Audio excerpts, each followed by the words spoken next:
The final countdown is on, almost there. We See if are we can move that live. screen down there. We are live, and welcome to the Canadian Bro Show. We have a special episode of the Canadian Bro Show, the first iteration of the Canadian Bro Show. All things Canadian with Pauly and Johnny, and special guests, our co-host of the most, Mr. Trent Rowley, who is above ground, healthy, healing, and alive from a tumultuous last week in Alberta healthcare system. We're good. Welcome. And the logo is encroaching on your forehead again. I'm going to fix that. No, look. What's bigger, your head or the logo? I would say try to put it down next to you, but I don't know if you're capable Let of go of doing my logo. I am absolutely not Exactly. capable. I'm You absolutely can be not there. capable I of definitely doing know. that. For those that haven't seen us before and witnessed the magic that we do, which is live television, pre-recorded, unscripted, and unedited. We have two of the co-hosts from the Canadian Bro Show, the second iteration. Mr. Trent Rowley is joining us as a special guest. Our episode today is episode 26. Johnny? I think it's actually 20. It's written on the ticker, as I did in the pre-show. So Yeah, it's not I my believe it's first day, but episode it's 26, which is quite remarkable. Yep. It's amazing. Anyways, so this episode is all Canadian basketball. And two of the three people that you're watching right now are hoop junkies. Mm. The other person is not a hoop junkie at all. Way smarter than us, though. What I know about basketball could fill the eye of a needle.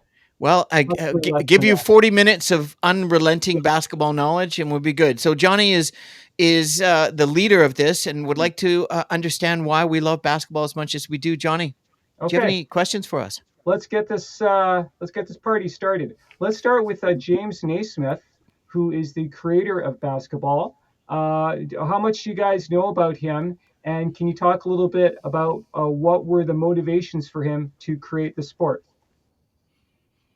Trent, would you like me to go? No idea. I just knew that as growing up that he was a Canadian. I thought it was great that it was a Canadian that invented basketball.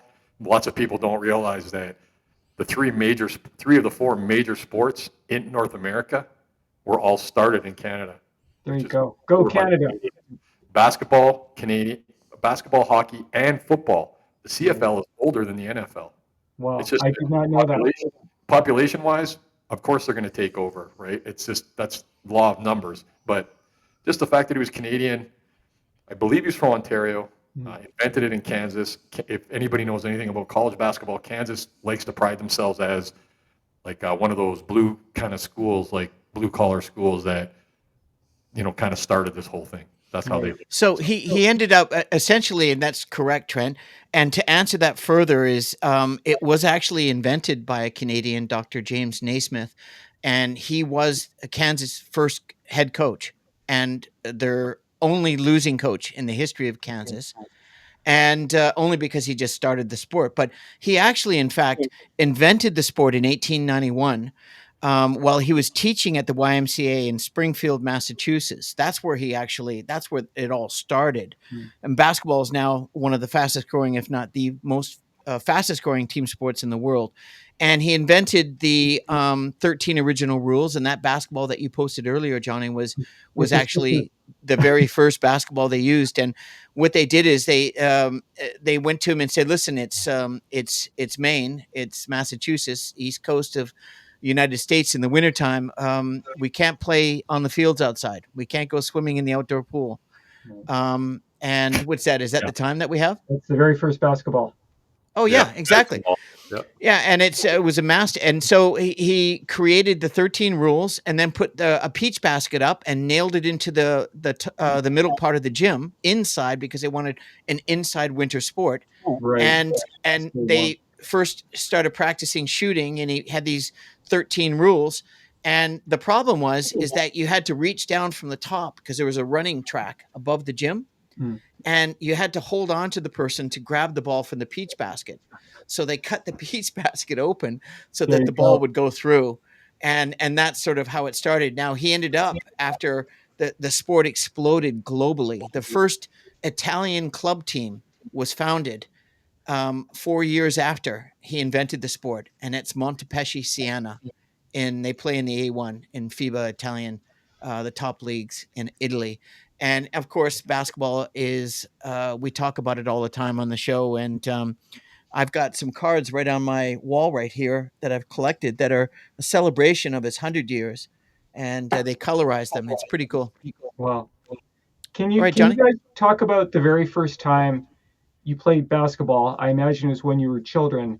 And what was going on in your head as you're dribbling the ball along the court? What was going on? Like, did you think, oh gosh, this is something that I want to do for the rest of my life? Or it's just kind of a hobby? Like, what was going on through your heads when you played basketball for the very first time? Do you remember? Go ahead, Paul. I wanted to play it. I just loved the You just movement. knew right from the get go. It was like I love at was first sight. 4 years old. I remember crawling out of my crib and going to the TV. It was this massive wooden walnut television that had a super small round screen Yeah, I remember and big those. knobs. And it was like 3 channels. And I turned it on. It's black and white. And it was ABC. I'll never forget it. ABC in 1970. And it was the New York Knickerbockers playing a weekend game against, I don't remember the other team. I just remember Clyde Frazier, the point guard, and Willis Reed and Dave DeBuscher, and it goes on. They were a great team. They won 2 championships Phil in the early. Jackson. Phil Jackson was on that team, absolutely, and I just remember thinking, wow, what is going on here? What are these guys doing? They're running around in shorts with a ball, trying to throw it in a hoop. Right. That looks fantastic, and that was it. So, That was me. so that's your goals. How about you, Trent? Well, growing up in Alberta, obviously, I was playing hockey my whole life, and if I maybe would have continued playing hockey, who knows where that goes. Um, I guess it's both a blessing and a curse. I just happen to be good at sports, and Okay. not just one sport, but a lot. And in grade 7, I started to play. I hadn't played a lot of basketball. I mean, when I was a kid, again, where I'm growing up compared to where you guys are growing up on the West Coast, just our cultural differences are a little different with our population. There was no colored people in Lloydminster when I was a kid, Is that right? right?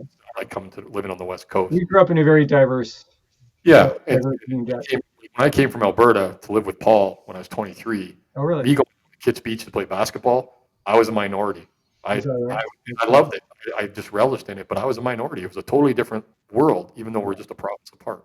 But so I started playing in grade 7, and it just seemed like I was pretty good at it. And so I just continued to play. And by grade 9, I was actually, it was like, okay, I'm taking as much time playing basketball as I am focusing on hockey or baseball kind of thing. Okay. And I was playing Western Canadian baseball. Like I said, I'm just a sports person. Um, and yeah, by the time I got to grade 10 in high school, I was the only grade 10 that made the senior team. It was all grade 12s except for me. Wow. And by Congratulations. midway through the year, I was starting, and I stopped playing hockey that year, and I just focused on basketball. And it's just something that all of a sudden you see it on TV, and you find a player that you can cling to, that you like to watch, and that you make the effort to like not go outside to watch a game. I don't do like that anymore a lot. Yeah, But yeah. when I was younger, I was, I mean, it could have been 25 degrees out in May, but if the Bulls were on a Sunday afternoon against the Knicks in the playoffs, I'm watching that. I'm not going to do the other stuff. I'm watching that. So I just Me too. fell Me in love with too. it casually, right? Yeah. That's Yeah. awesome. So you guys both played in high school. I know Paul was a superstar, a player. Talk Yep. about some of your greatest achievements, and then some of your maybe one or two of your greatest disappointments in a Hmm. game. Like what was the one thing that you did that you remember the most that got like the most reaction from the crowd? Like a specific a setup or a specific a point that you scored? Like, do you remember a specific moment where you just really felt like the whole world was centered on you for your achievement? Do you have a particular memory that rings any bells? Jeez, I have to. That's a good one. I actually never. You know what? I think that I probably would say there's moments that you remember, but for one to be outstanding over another, for me, sports, especially basketball, but sports in general, soon as I walk into the gym or I walk onto the ice or whatever it is, that's all I'm doing. That's Hmm. what I'm. That's so I'm So it's more involved in the just that. I'm right. not thinking about an actual great moment. Hey, there's been some great moments, but to think that the world was around, I was already thought the world was around me because that's all I was thinking about at that Oh, time. and that stopped, or is that still going? That's a good Well, when you, philosophy. guess what? When you do your thing, you mean the more focused, obviously you writing, the more focused you are, the better that product and the better that you're going Right. to be. So I just found, and I try to teach kids this. I didn't have the greatest childhood. I have kids that I know I'm helping at times that are from single parents or, out on the reserve, living an abusive, lifestyle. And I just tell kids all the time, when you come Are you into a the, father, Trent? Do you have kids? pardon me?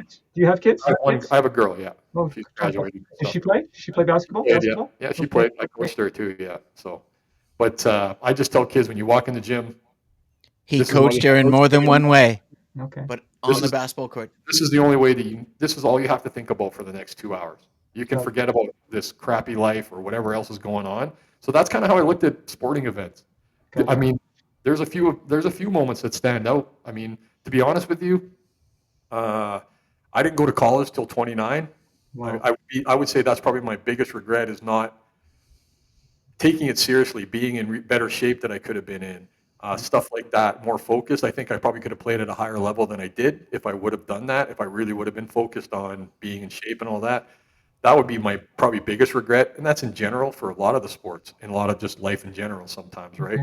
I feel like I'm living a second life right now with the energy that I have, and I wish Right. I had that energy, this same type of energy, and maybe train of thought when I was 25, not 55. But hey, it's life, right? Right. No, we But have to live our lives in the present, right, in the here and now. that would be my biggest probably failure for me, disappointment is, me not, putting more effort in when I look back. Gotcha. So Good answer. So how about you, Paul? To make the question a little more specific, I'm talking like a Rocky moment, like a moment where the equivalent to knocking out Ivan Drago, where just everyone in the audience lost their minds and all your fellow players were huddled around you and they picked you up and they, yeah, threw water on your face. Do Yeah, you have mine a mine moment like was that? I was thinking more the opposite of what you just said, Okay. Okay. where you work towards your dream and when Trent moved down to Vancouver with me after being at Lloydminster and Ed and I running Chow, the restaurant, I was ready to play professional basketball. I realized that I had just been wasting the last 10 years of my life. exactly. Yeah. Not, I should have played professional basketball. My greatest regret is not playing professional basketball right out of high school. If I had the guidance and the fortitude and the knowledge and the foresight, I would have done that. That's my greatest regret. Now, 11 years later, I made it happen at 29, just turning 30, and better late than never, I guess. So Yeah. that would be my greatest achievement, was actually having the balls to do it and sell everything, quit my job, leave my relationship, And help play at that Trent. level for a decade, man. That's That's when impressive. you moved to No matter Europe? where you're playing. I Well, I don't mean, care I where it started is. at 30, but the thing is, is I was this short white Canadian dude from SFU, and people would go, "And what university or what college do you go to?" NCA, and I'm like, "SFU," and they went, "Oh, yes, San Francisco University. Wow, that's a great program." SFU, what's And that? and I was like, "No, no, that's Simon Fraser University," and they go, "What? Yeah. Simon Fraser? Doesn't Who are matter Sort where of those?" a parochial attitude, right? And then I'd say the Klansman, and of course, that has a negative. Anyways, people didn't know. So, I mean, at the end of the day, I sold everything. I bought a one-way ticket. I had the passport, and nothing was going to stop me from doing this. And I talked my way into a tryout. I got a contract offer. I accepted it. I had phenomenal initial success, and just the vast majority of the teammates on my team were not totally enamored with this little white kid from Canada. And the new coach was just an absolute nightmare. And the owner was awesome. But it was just one of those scenarios where everything was going so perfect and I achieved my dream. And within 4 to 6 weeks, they cut me. I was waived. And I got on my cell phone. Thank God I had a cell phone. And called the lead, the head GM of the BBL, the British Basketball League, and said, "Look, they just cut me." And he's like, "What? You're in the press all over the." It's like, I know. And he go, "Do you have anybody else?" So within 24 hours, I was sent up to Doncaster in Yorkshire in the Midlands, and I started the next night. Wow. And I was back employed, and I lost everything. I gained everything. I lost everything. In that game, I blew my ankle out Oh in gosh. eight minutes into the game. Oof.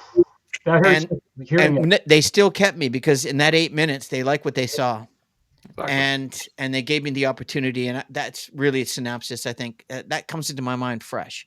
That That's when you started were their everything. best. Was that your I'll be honest, as your friend and playing with you and seeing you play, seeing you and your numbers in playing in England, that version of Paul Bale was the best basketball version because you shared the ball more. You were just a better team player, and I mean, you were always a really good player. I mean, it's ridiculous. But I think those years you played there and understanding what would get you minutes and how you could be the best player wasn't Paul Bale trying to score 35. It was Paul getting 15, 16, but getting like 8 assists and a Yeah, couple I steals. was I was That was your best basically version. I was That was the best basically version you ever that's were. that's very kind of you, Trent. But I was basically I had to learn how to play the point guard position. I knew how to Of play course. the point guard, but I was always a scoring guard. Yeah. And so in that stage of my life, I realized that I would have a more successful career and be hired and be in demand because I could shoot the three, I could handle the rock, and I could run the show. And I Exactly. was smart enough to know the game inside out and get people the ball where they need to get the ball. It's quite simple. If you know the game, it Yep. unfolds in front of you like you wouldn't believe. Everything's Well, slow motion. that's the And best it's version of you as a basketball player, dude. no, thank you. That's very kind. So Okay.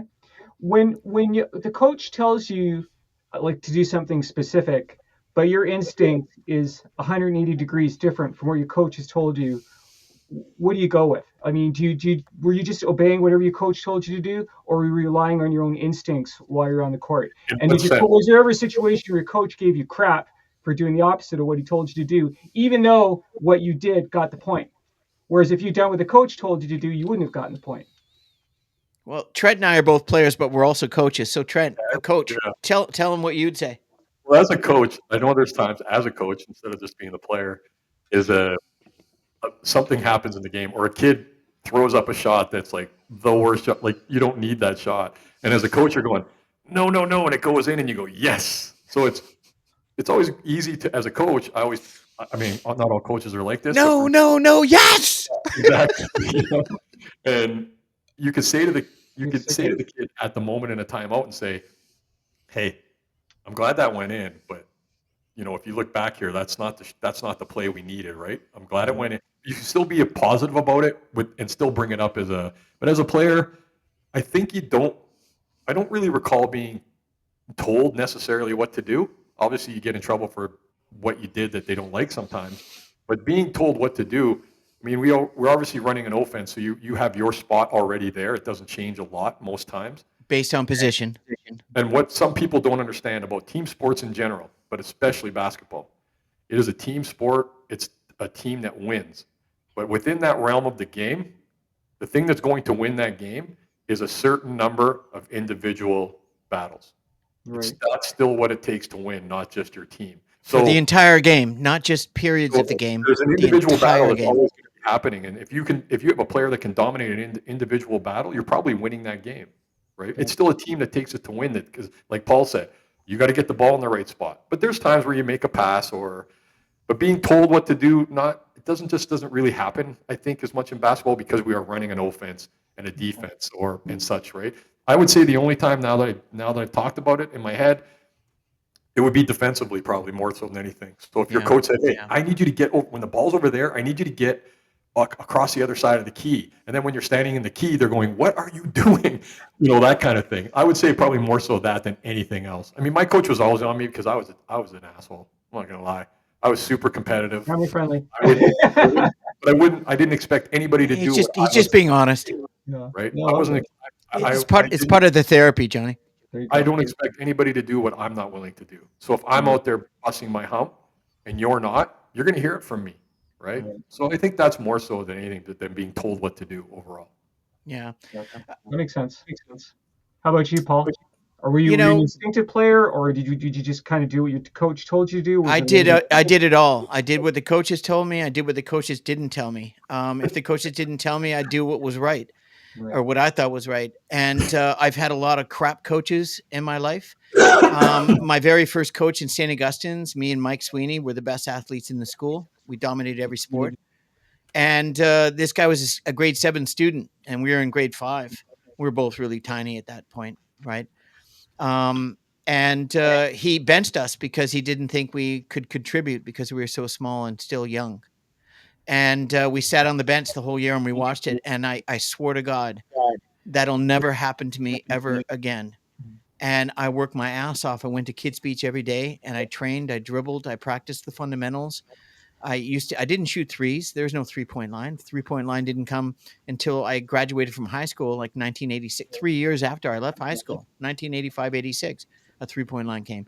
So I started inside and I dominated the George Mikan drills, left hand, right hand, inside, back, flip, the whole thing, and then work my way out.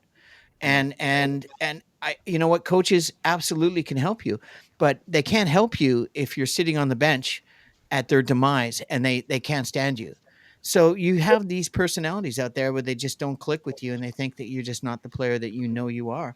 However, there is the opposite of people that do play you. These are the smart guys. These are the guys that are going to win championships and win a lot of games because you put the right people on the court that know the game of basketball and understand how the game is played and make it simple. It's a very simple game within very many complexities, but really once you get to a certain level, it's you see everything before it's happening. It's slow motion. You know exactly what people are going to do because you're just in tune with it. And if you're in tune and you're ready to provide for the team and your coach won't let you, the most frustrating thing a player has to go through, I think. That and getting fired after you're hired. Yeah. Well, we've all had that experience. It's a rite of passage. Let me ask you guys about fights. I have to imagine that there were some scraps here and there. You want to share some of those stories? Never once for me. The other guy. Never once for me. I've never been in an actual. Well, I love that. Yeah, Never Johnny. been in Johnny, he's Birds of a feather. Johnny's changed his names twice in Lloydminster because No. of previous ruckus Oh, and never. discord. So you were not sincere. You were in many fights. I've never Good for you. been in a fight that I started, He's never been in a fight that he can remember. but I didn't. Like, be honest with you, John.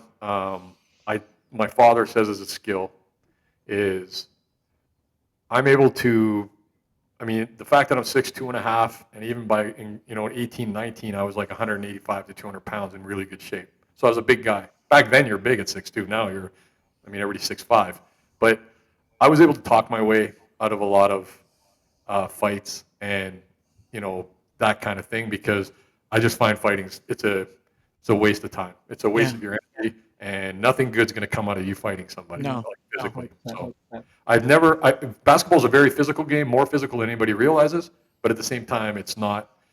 Back in the day, there was people throwing elbows a little bit more, and there's pushing and shoving, but a physical fight, never in basketball.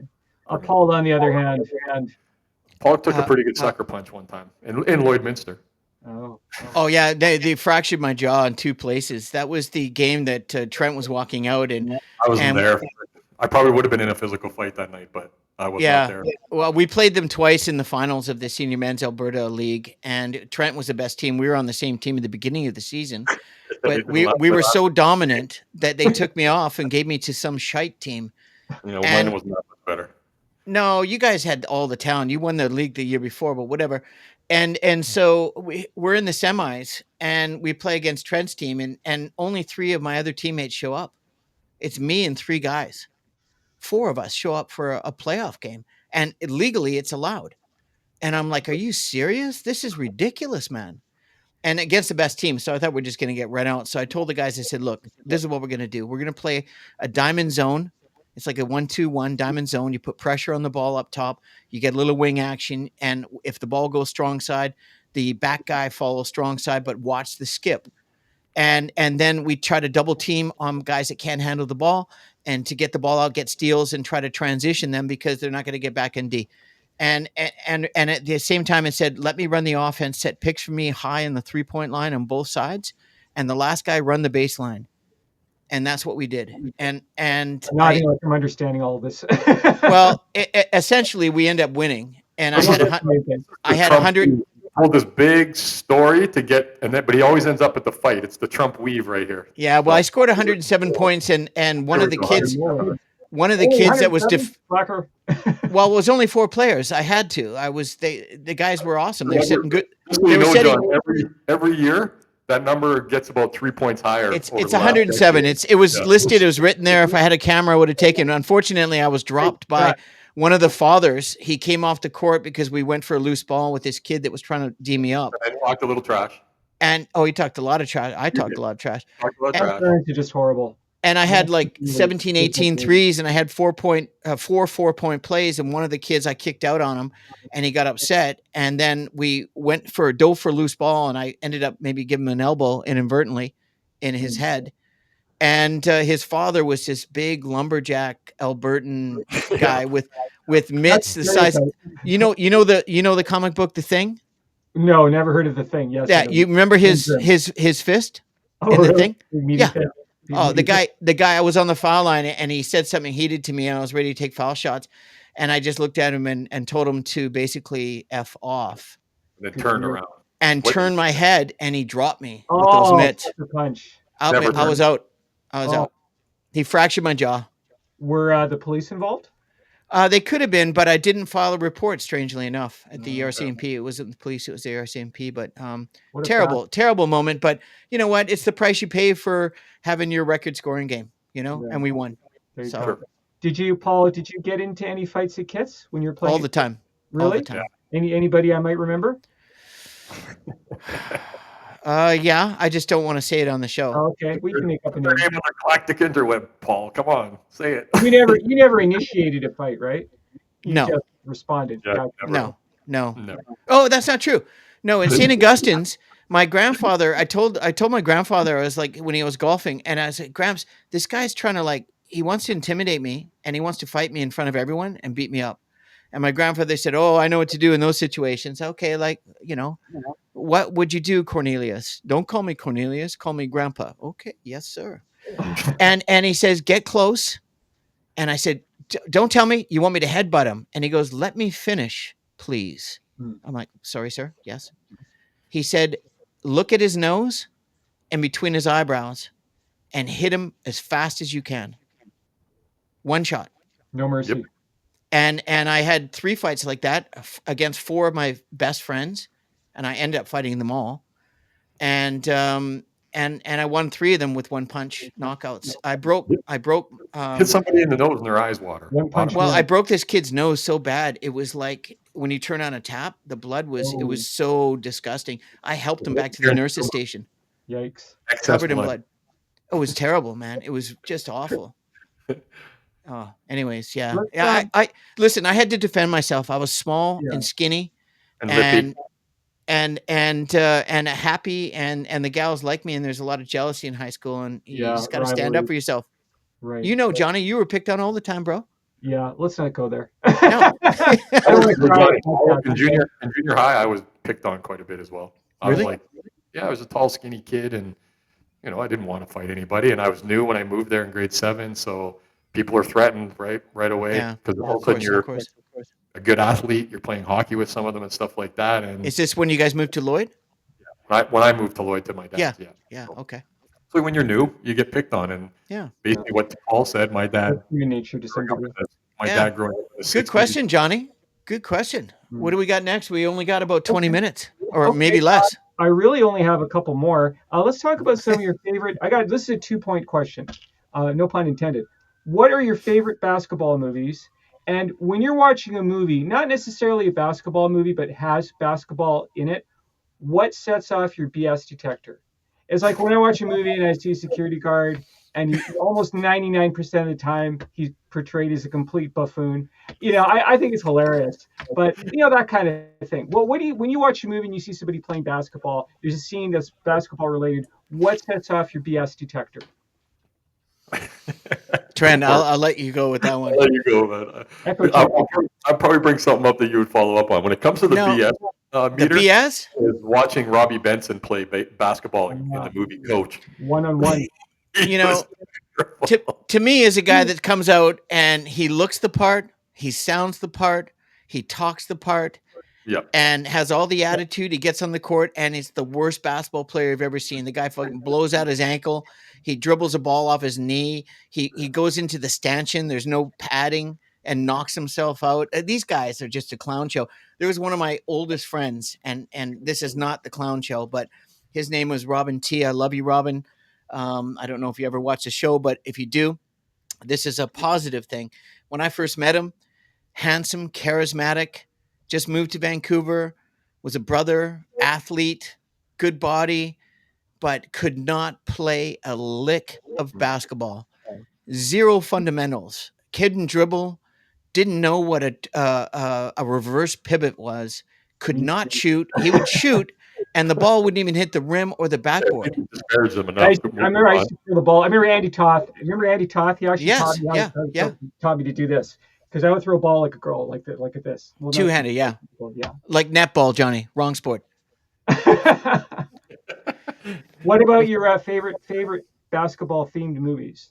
One that comes to my mind is Fast Break with Gabe Kaplan. Yeah, that was pretty good. I would have Um, to say Fish at Yeah. Save Pittsburgh with Julius Irving. for I me, just, I loved I do it. like the throwbacks by both of you, but for me, it wouldn't be a movie, and I wish they would have brought this back. But the best represent like for basketball on television was The White Shadow. White Shadow. Oh yeah, Yeah, I used to watch that Such a show. great Trent show. Howard. It was such a great show. It had yeah. not just basketball in it, but like the problems in society with Right. being black and all. Racism As a and kid, you get to see that. Yeah, they covered That's a just lot of one of my. good. I wish I could poor kids. I'd watch it again. I got to figure out where I could find it online because I would watch that whole series again. Oh, It it's just probably on YouTube. I'll bet you can and catch my it. favorite movie, honestly, as It ridiculous is as on YouTube. Yeah. okay. Well, my favorite movie, and it's ridiculous, but it's Space Jams, just because I love Looney Tunes, and it's just Okay. a fun movie. It's one of those things you can just sit and watch, and it's a fun movie. And And Trent actually commented on one of our movie shows, Johnny, when I Oh, mentioned thank Space you. Jam because I brought it's up Michael Jordan because I know honestly, Trent loved as Michael ridiculous Jordan. as that is, it just it's Looney Tunes, and unfortunately, we don't have cartoons like that anymore. That's And true. growing up with that every morning, Saturday That's morning, They're true. not Yeah. they're not that's PC enough. definitely my favorite. And my guy Michael Jordan's in it. I mean, Right. it's Larry Bird. It's just a great movie. It's just probably my favorite. Johnny, Basketball. do you see the posters right behind Trent? Yeah, I do. Yeah, on his right. Yeah. You see that guy Tomahawk throwing it down from his right hand? Number There's a bit of a 23. glare. Oh, that's Over you? there. That's Trent. Wow. There's a lot of people in this band. A lot of yay! Now, Oh, we had what happened there? Did somebody break wind? Yeah, Was I it gave me? you a little. Oh, there you go. Trent had to make a sound because maybe that's what happened. What about that movie with Gene Hackman, Hoosiers? This is a That's great one of movie. your favorites, Great, right? great basketball film. Yeah, Yeah. with Dennis Hopper, Gene Hackman. right? Yeah, Gene Hackman is. You don't remember, ridiculous. Johnny? I chose that one too when we did Yeah, the I do remember. basketball movies. Yeah, Yeah, that's a good that's one. a great. Yeah, it's a good film. And the ABA film with the Semi Pro is like a great oh movie too. oh my god, man. And you know what I did find out Yeah, this I week? mentioned that one too. Okay. Just so you know, this week I actually was trying to have a laugh about it, and I had my wife laughing because I brought it up. So I'm in the hospital bed a couple days in, and the doctor showed me this diagram, and I saved it. You can go online and get it, but I saved it so I could have it. So when people ask me what went on, it's easy to explain. And right below your gallbladder is a duodenum, is what it's called, and it's a bigger tube, so you can pass your stone into that, and you're fine. Right? It's good then. Well, in the movie Semi Pro, not being a guy who is a doctor, so not knowing everybody's, all of our anatomy, Woody Harrelson says to Will Ferrell, because Will Ferrell's bragging about he's never throwing up. He's never throwing up. So Woody Harrelson goes, I'm going to punch you in the duodenum and you're going to throw up. the first time. So it kind of made me chuckle when the doctor said, well, it'll pass into the duodenum. And I'm trying to be serious. And in my head, I'm thinking that. Like, that's how ridiculous I am. So. Do you remember the name of the ABA team that he was trying to keep afloat? Flint Tropics, baby. The Let's Flint get tropical. Do you look like James Coburn? No. James Coburn is the only person I've ever seen that looks like James Coburn. Oh, there you go. Well, that makes sense. Yeah. Okay, Well, let's talk a little bit about local teams. We had the Vancouver Grizzlies for a few years. Paul, do you want to talk about your experiences with the Vancouver Grizzlies? I actually went to one Grizzlies game and had a great time. I love the energy. And what happened? Was it just not enough ticket sales? Why did the team implode? Well, it's convoluted. To put it in a short, concise way, it was a business deal. It was an opportunist business deal. The person that bought the franchise and was awarded was an inside job, in my opinion. Michael, I don't have proof on that, but I believe that this was planned. the ineptitude of the organization from the very beginning. There were some quality people employed there, Mm, including myself at a later stage. But of I was course. just in community teaching and coaching kids in camps and stuff. But Jay Triana was the one that helped me get on the program, and he was the announcer on games, right? And essentially, the Canadian dollar, there was a lot of excuses. The Canadian dollar is 40 cents less on the no Americans wanted to come to Canada because they thought it was all polar bears and ice sheets And igloos. and yeah, and then the poor tax system and not enough food and there was a lot of excuses. But at the end of the day, it was not about there. The Rogers Arena could get 20,000 plus, and Okay. it was We have packed. the Grizzlies were 13th in attendance in the NBA. There we go. It had Out of nothing to how do with many? attendance or ticket sales. So No, to expunge on what Paul's talking about, I don't want to speak ill will of the dead, but Michael Isley bought the team. They went to Paris for their training camp. He yeah. put all that money into the facility they built in Richmond. And then halfway through the season, he even sang the national anthem at the first home game. And then sold the team a week Yeah. later. No. This was Michael Isley, but he'd already bought the I know. team. I just said that. I mean, the Yeah, guy goes and then he goes, "I'm not selling this team," and 50 then say, games in, 50 games in, he goes, I've lost $50 million. So then when everybody asked, okay, show us the receipts, well, he wasn't opening the books. "No, And of course then not." this, as in Paul was getting to, basically, they were sold from the Griffiths Group, or the Orca Bay Group, to Isley. That this was a planned deal that he was going to only have to be in Vancouver for a year. He's a billionaire, multimillionaire, so to spend the money he did wasn't a big deal because he knew he could take it back to where he's from in Memphis. That's it. It was an inside deal that way. And And then was sold for a huge profit to the current owner. so it was definitely it was too bad because, like I said, we're 16th or 13th in attendance, Yeah, and that's yeah. Out you of, can out Google. of how many? Not 13 not a million? problem. Not a problem at all in That. terms of that. And Around that's that, what. 12 So to 14,000 every game, and then sellouts for the old teams and the good. more than that. It was 20. I went in Well, there many times for 20,000. I get the free average, tickets all the time. average was around 13 something Yeah, the though. one game that I Yeah, but attended for the crap was teams, sold yeah, out. for sure. But I mean, Sold out for the great teams, for all the old teams like the Knicks, the Lakers, the Celtics, and then the Bulls, Sacramento Kings at the time were great. yeah, Those games were sold out. They're super fun to yeah. go to those games, right? But the regular teams, And the Raptors, yeah. but yeah, it's still 13th in attendance, and you're telling me you're losing money. It So was the really quickly to expand on that, just so everyone knows, the NBA is expanding next year, and they're going into Vegas is pardon me, Seattle SuperSonics is getting a franchise back, No. and then Las Vegas is getting a of course. franchise. That's the Is there next a franchise iteration of in Alberta? Does Alberta no, have no? no. It's going to be the Toronto Tempo is a female team in the WNBA. Just got a new It'll franchise be in not next year, but WNBA. the year after 2026. Yeah, and then Golden State has this year. yeah, Valkyries. Yeah. and they're talking Vancouver would be the next expansion, and maybe Montreal because they want to get another Canadian team, but they also want to get Mexico City. So Yeah. I think Mexico City is going to be the first foreign major metropolis is going to get a probably in the next 5 to 7 years. I will be scrambling online in the next couple of years as soon as tickets go on sale for Toronto Temple games. Trent and a few other people will be going to see Caitlin Clark when she comes to Toronto. I'm So going. I'm going. I've already told my wife that she's in. My wife's Johnny, Is we never your got watched basketball, is man, your wife a so. basketball fan? No, she hates basketball. she's a Trent Rowley fan. Oh, She that's very sweet. she came to watch when my daughter played. She came to watch those games, and when Hannah, my little protege coach here, that I coached and she's coaching now, she came over since Caitlin Clark was a sophomore, and we were watching all their. And Jacqueline sat with us and watched those games, so she has an appreciation for it, but she's never been a big basketball fan. So Right. Okay. Johnny, it's 4 o'clock. Are you getting kicked out or? No, we're good for another hour. I think I have maybe one or two more questions, and then I think I'm pretty much tapped out. That's good. Is So that okay with you, Trent? We'll take a couple more questions. yeah, sure, I think I have one more. I'm looking at my notes. What time do we have, I'm guys? 5 o'clock, we're good until 5. 4 No, o'clock, I mean, how much is the episode recorded 40 at? minutes. 39 minutes and 35 Perfect. seconds. Perfect. Okay. So I guess my last question to you fellas is a kid, let's say a 5-year-old boy says to you, I want to be a professional basketball player. What advice are you going to give them? Play a bunch of basketball, That sounds right? sensible. Get to Practice. dribble a basketball, touch a basketball as often as you can. Unfortunately, when you become a teenager, there's other things you want to touch other than a basketball, and you know, It's a family show, Trent. It's a family so, show. Family show. I know there's um, different rules in Alberta, but The imagination goes wild suddenly. well, I would maybe for say, you, Johnny.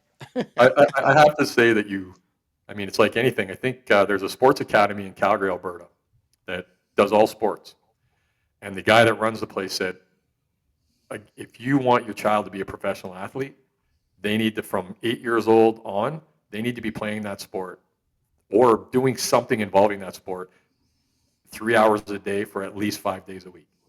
And you think about all the people that, like, you think about a league like, the NBA and the NFL, like big, huge leagues, professional leagues. Well, there's 300 American colleges that have eligible players. The amount of people that are playing in the league to become a professional athlete in general, it's like 1.6% of graduates from or coming from college are actually making a professional team in North America. So it's tough, but you should be encouraging. I mean, all you can tell them is, hey, let's play. What do you like about it? Tell their parents, like, hey, does your kid play when you're at home?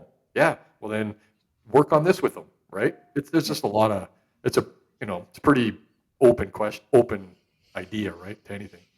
It's a simple question, but it's a really important question. And I think the important answer is very simple as well.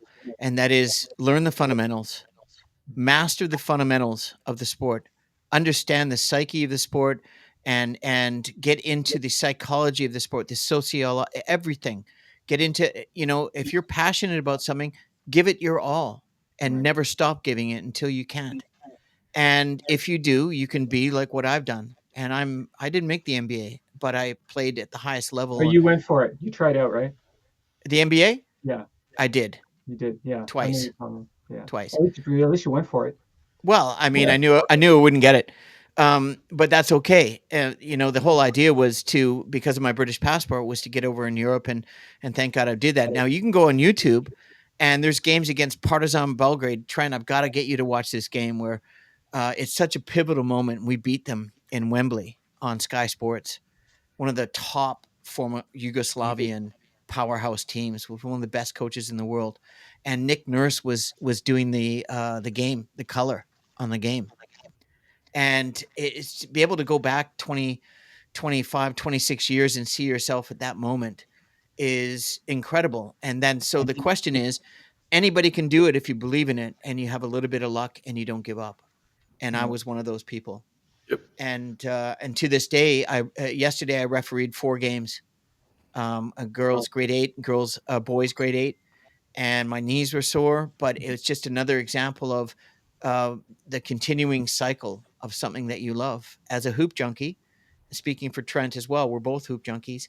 That was the journey, and I still want to continue it. I think we both do, and that's the passion that we want to showcase to youngsters and people that have those same dreams. Dream big. Don't ever give up. Manifest them. 100%. Well said. Okay, I have one more question that just popped to my head now. What's one rule in the NBA that if you had a magic wand you'd like to change right now? What'd you say? What's one Trent. rule that you'd like to change in the NBA that you think is just completely ridiculous? Yeah. Can you think of Uh, anything? I What's have one aspect of the I, sport that I you have would like two. It's that's go tied. ahead. So I have Go ahead. two. okay, Yeah, good. go ahead. You first. So the tie is a 4-point play. I know Trent probably hates that idea because it will turn into like a Globetrotters show. It's already a But check. So I well, it's just a wanted chuck, one. I just thought but it was right about it's your head. it's a chuck fest because guys are shooting 30% when they shouldn't be. Right, and the people that should be shooting three, if they get a 4-point play, they're getting 4 points. The other thing is, FIBA has a rule where the basket hits the rim, and it's trying to decide whether it wants to go into the rim or if it oh, wants to just fall out. Goaltending in FIBA, you go up when it hits the rim, you knock it out. yeah. Those two things for me. You'd like to see those in the NBA. Yes, yes. I Okay. actually suddenly remember playing basketball at Kits one day with Leo Pappas and Tom Alexio. I don't think those guys will mind. They're Facebook friends, and I actually scored a point. I like the first and only time in my life. But the Nice. other team got the point for some reason, and I was just completely what. You robbing me of this one glorious moment in this hellish existence. And Tom Alexio called me a word that I cannot say on this podcast, otherwise Facebook will or YouTube will lose. Was it Greek? No, it begins with an F and ends with another consonant, and that's Oh, about he all I gave you want. the English version. Okay. Probably fair enough. Yeah. And Yeah. I was like, you're questioning my sexuality because I didn't know all these stupid rules. Well, That's so I was hilarious. what, I think what it was Paul your brought basketball. I think it was your sorry, Trent. I think it was your basketball outfit, Johnny. You have to make sure you dress for basketball. But what was the rule that I broke? Like why did I sink the ball The and yet the other team got the on the point? wrong Well, basketball. because you sank the ball on the other team on the other team's on your basket, Yeah, I not guess. theirs. Yeah, probably. No, it was only one basket. No, there's Well, no maybe such thing.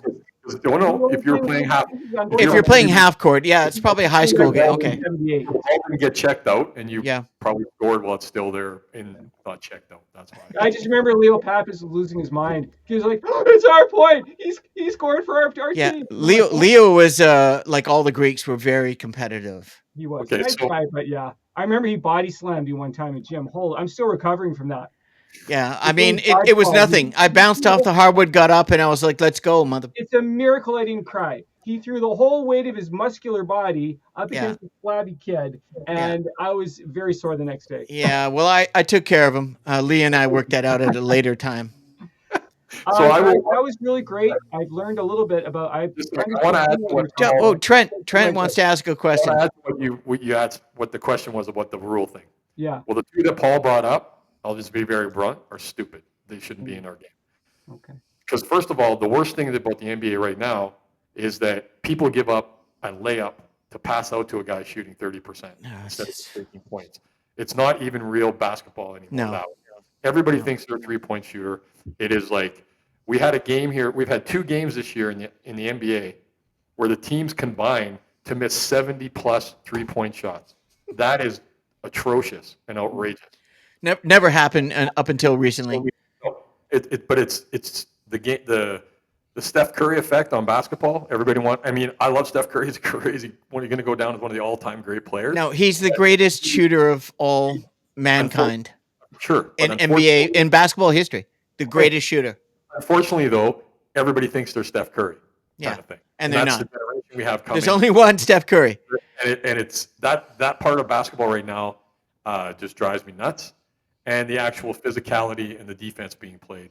Yeah, that's a whole different. We can do a subject on You that watch thing, the but game in the 90s, the Yeah. golden era of the NBA is probably about 88 to probably 2005.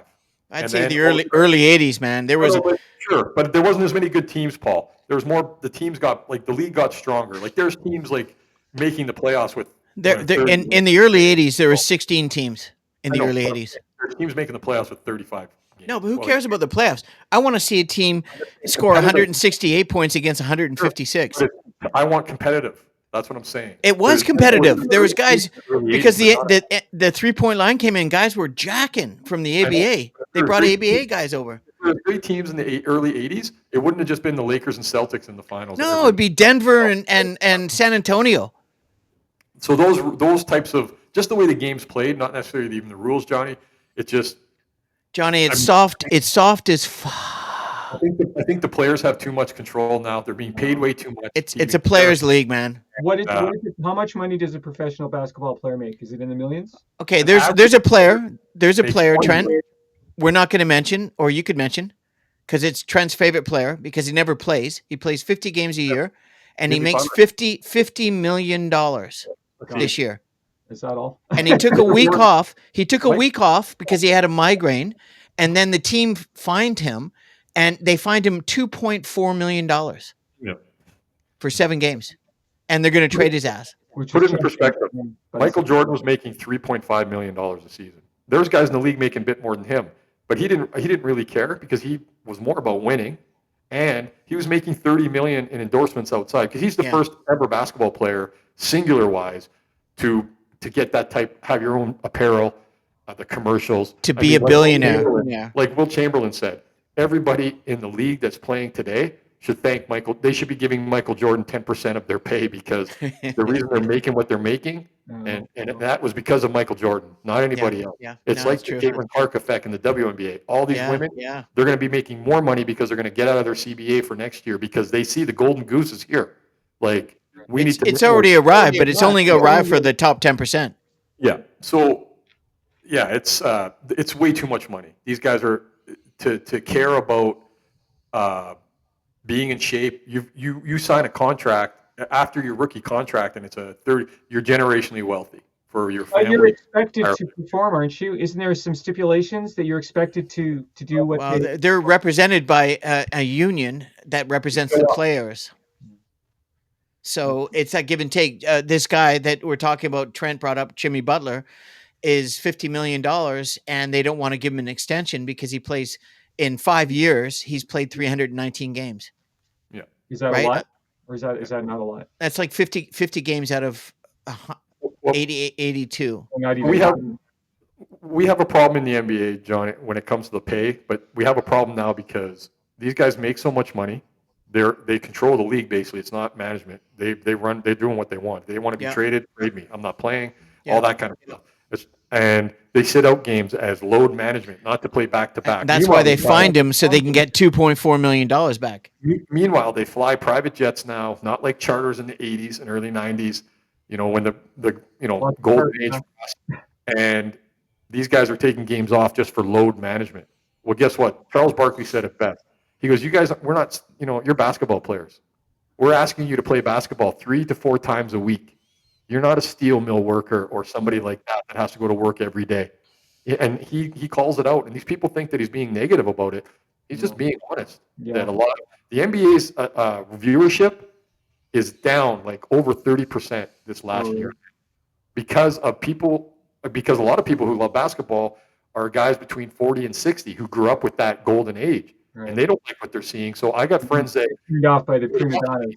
they don't even watch it anymore because they hate the product, right? Yeah. So he's just telling the truth, kind of thing. Gotcha. It's the NBA's. I mean, they're always going to have that money because they have TV contracts, but it's a failing product right now. Johnny, overall. the NBA, the commissioner of the NBA just signed an $88 billion television contract. They're still giving them the money. $88 billion. That's crazy. It's big money. It's big money. When I was a kid, my dad took me to see the Harlem Globetrotters. Probably one of the best times I ever had with my dad. Do you guys want to talk about the Harlem Globetrotters a little bit? At the Pacific Coliseum, probably. Yeah, and that's my last. I guess that's my last. Cool. I see him as Remember the Super Globetrotters on Saturday morning on CBS, where they all had superpowers. Yeah.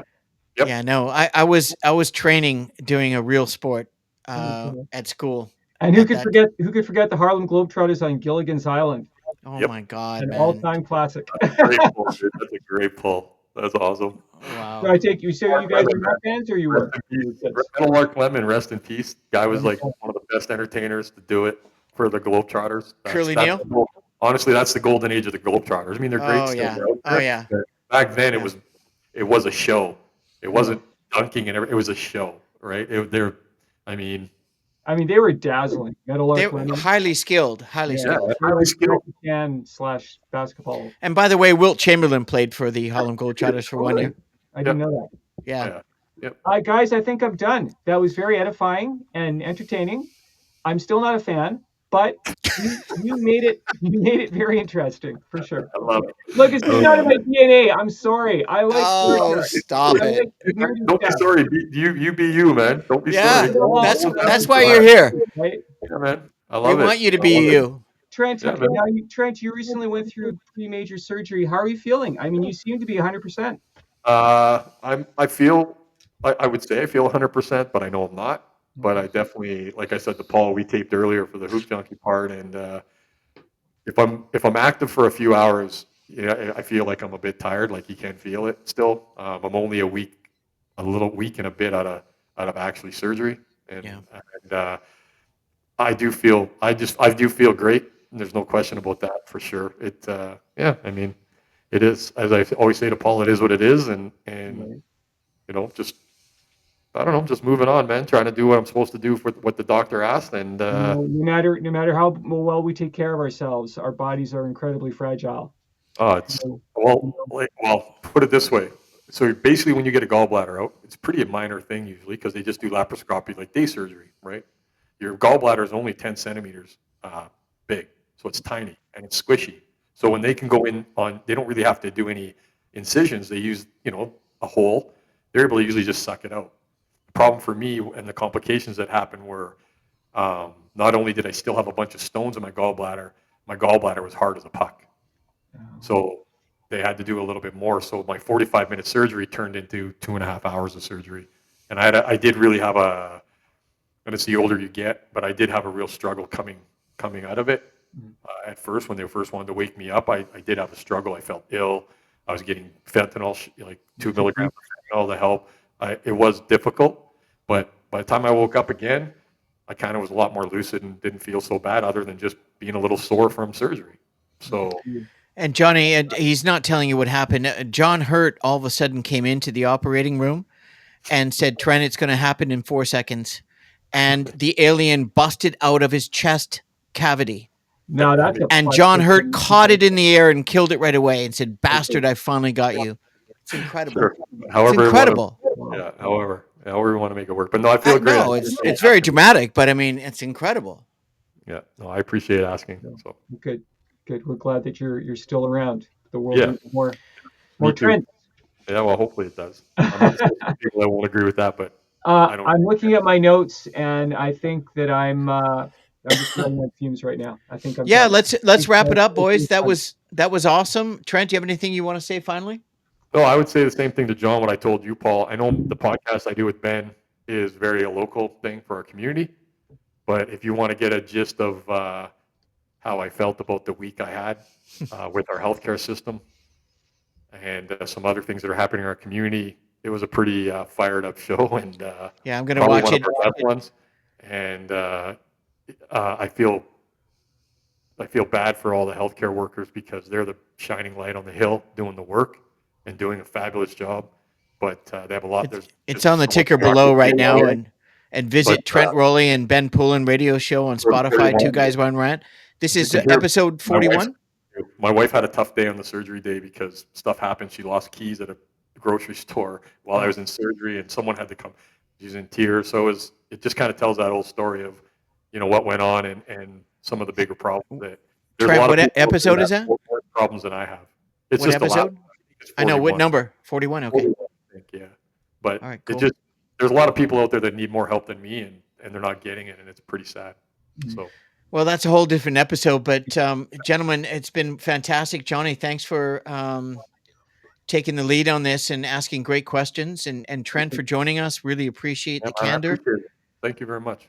And we're glad to see you healthy and happy and recovering and healing. And Johnny, I'm in Kelowna. You're in Vancouver. Thanks again for both of your support, and let's continue to do this because we're on the right track, and that's really great content. I think we had a great day today. Yeah, I do have a pun before we go. Oh, here we go. There we go. This is pretty lame, but I'll give it a go. You don't say that before you're saying a pun. A slice of pie in Jamaica costs $1.50. A slice of pie in the Bahamas costs $2. Those are the pie rates of the Caribbean. Thank you. Whoa, Trent, you're tough. Well, look at this. Oh my God. Like Paul said, you can't say this is lame. Whoa. Just go for it, dude. Is this better? Oh, gosh. Is that better, Johnny? Is that better? Guys telling me I don't have my sense of humor sucks. That's what that means. I love it.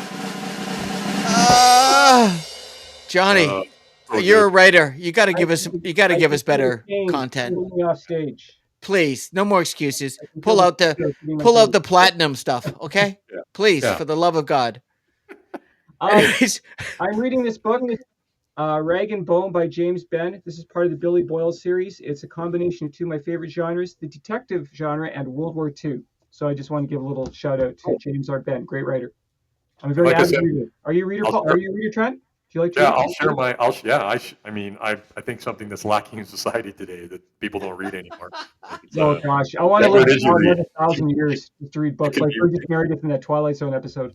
And it doesn't even need to be books, John. Like, just read the news or read articles, but read stuff. Don't just look at a headline, because now Yeah, but that's what it is. just because you're reading it, don't believe it, especially if it's the media or the Associated Press. I mean, seriously. I definitely, the way I take information in is by reading that way, literally, John. That's how I can remember things and that kind of thing. Does adult magazines quantify for this particular episode or not? There's some good articles in Playboy back in the day. They used to have some good I interviews. wasn't going to say, I didn't say any names because, this is. They did.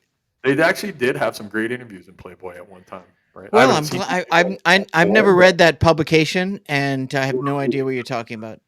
You weren't reading, and you're using Pinocchio. pages. Do you have a book, Paul? What do you? I thought Trent was doing a book. Oh, Yeah.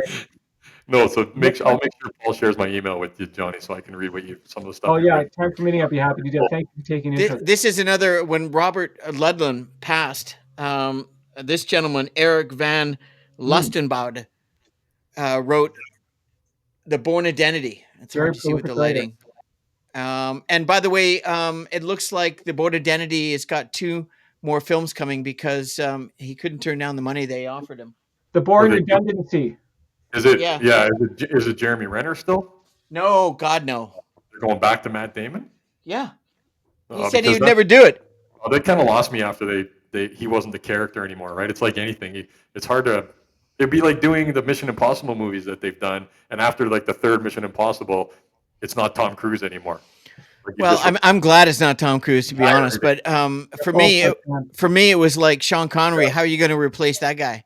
And George Lazenby was just one off, and David Niven even before Sean Connery. A lot of people don't know that, but Pierce Brosnan did a good job. Roger Moore was very charming. I thought he did a good job too. He did one as well. Yeah, Johnny. We did a show on that too, right? Did Timothy Dalton only do one Bond? Which one? Isn't it Timothy Dalton? Wasn't his name? No, he did 2 or 3, I think. 2 at least.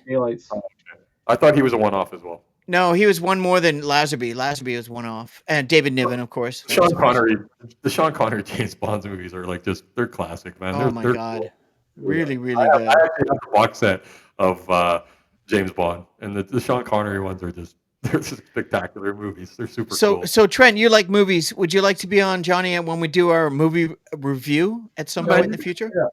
Now you guys got your show going. You got your vibe going with that, and I'm with you on another one. To pop in once in a while is pretty fun to do.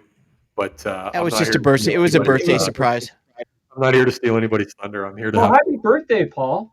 Thanks. Sorry. It's not about me, but we should wrap it up, boys. I really appreciate great show, and hopefully everybody enjoys it. You know the routine. Subscribe. We only need 469 more, and one wasn't built in a day.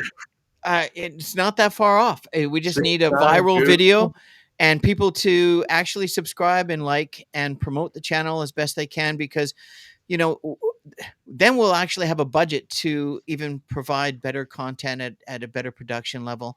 And at the end of the day, we really love what we're doing and appreciate it. And I thank you both and wish everybody a happy new year in 2025. Thanks for watching. And we will see you back. The first iteration is All Things Canadian with Pauly and Johnny. And the second iteration is all basketball from the Hoop Junkies, Pauly and Rowley. And the third iteration is coming soon. My wife is designing the logo. I have to provide her with a photo that looks like me at this point, not with a hat and glasses. And it's going to be all Canadian real estate with Paul, Bale, and guests. Thank you very much for joining us. We'll see you sooner than later. And thanks, boys. Really appreciate it. Great week. Take care, guys. Bye. Ciao.